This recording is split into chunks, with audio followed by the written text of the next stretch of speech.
Om Swastiastu.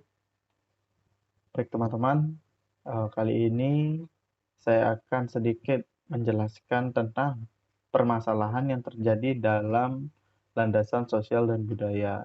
Ya, di sini saya akan membahas langsung saja bagian A, yaitu perbedaan bahasa, di mana perbedaan bahasa ini dapat menimbulkan permasalahan yang terjadi dalam bimbingan atau konseling, yaitu ketiadaan penguasaan bahasa asing yang dipakai oleh konselor atau guru pembimbing dalam proses konseling dengan latar budaya berbeda akan menyebabkan komunikasi dapat berhenti sama sekali atau tersendat-sendat yang mengakibatkan terjadinya kekurangan pengertian dan menimbulkan kesalahpahaman. Nah, saya ambil contoh di sini sama seperti waktu saya dulu di SMA.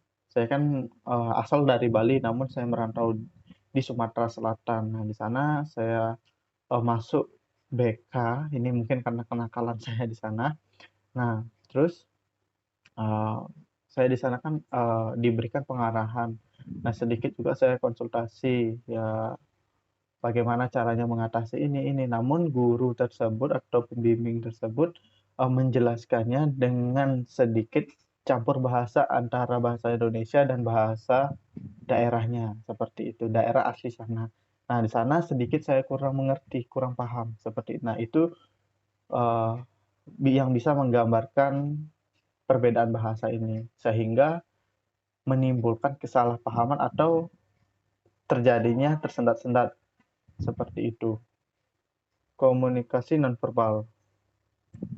Nah, dalam menggunakan bahasa nonverbal pun sering kali memiliki makna yang berbeda-beda dan bahkan mungkin bertolak belakang. Pesan-pesan yang disampaikan melalui isyarat dan tanda-tanda yang sama dalam bahasa nonverbal lainnya yang tidak banyak menolong. Bahkan seringkali isyarat dan tanda-tanda yang sama dengan bahasa nonverbal memiliki arti yang berbeda-beda, bahkan bertentangan dalam budaya dan dalam melakukan konseling, sehingga hal tersebut dapat menimbulkan permasalahan dalam bimbingan dan konseling, yaitu masih adanya konselor atau guru yang kurang memahami bahasa nonverbal konseling atau murid yang memiliki latar belakang budaya berbeda.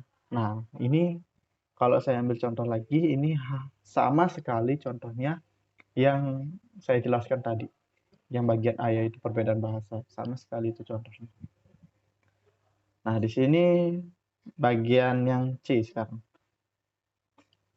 Stereotipe cenderung menyamaratakan sifat-sifat individu atau golongan tertentu berdasarkan prasangka subjektif yang biasanya tidak tepat.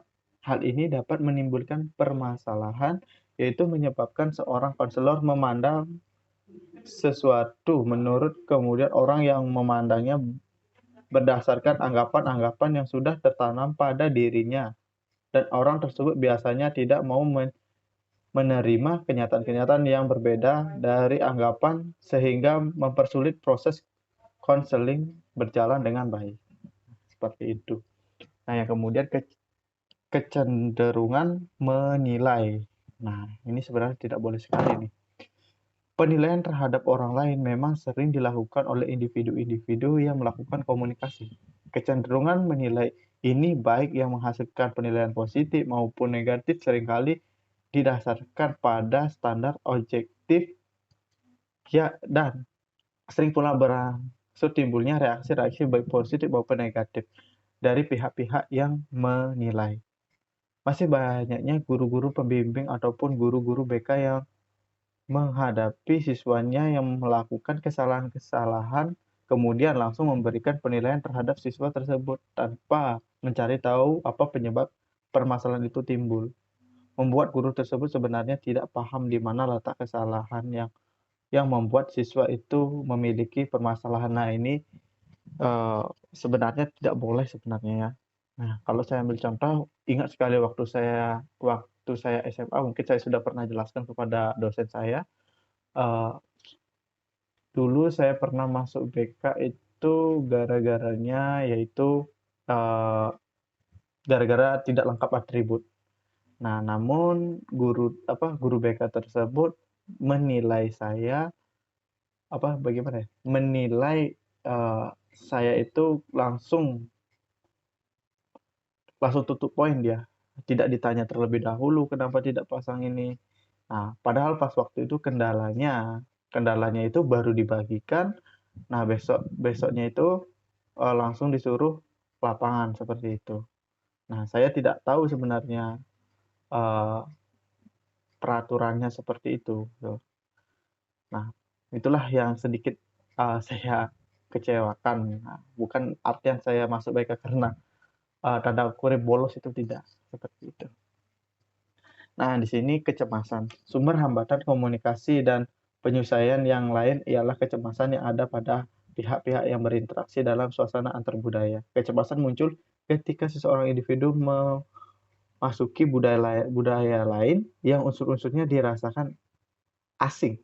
Nah, kecemasan yang berlebih dalam kaitannya dengan suasana antar budaya dapat menyebabkan dia tidak tahu sama sekali di mana dan kapan ia harus berbuat sesuatu. Nah, pada saat melakukan proses konseling, masih ada konselor yang mengalami kecemasan karena hambatan komunikasi dan penyesuaian dengan kliennya yang berbeda latar belakang budaya sehingga proses konseling akan berjalan kaku tanpa komunikasi yang lancar. Seperti itu. Nah, yang bagian keempat, maaf, bagian keempat tidak. Baik, terima kasih. Saya ucapkan, dan apabila ada salah kata, saya mohon maaf. Semoga bermanfaat apa yang saya sampaikan, dan tadi juga saya memberikan contoh itu sesuai dengan pengalaman saya waktu saya SMA. Nah, karena sudah selesai, saya akhiri dengan param santi. Om Santi Santi Santi Om.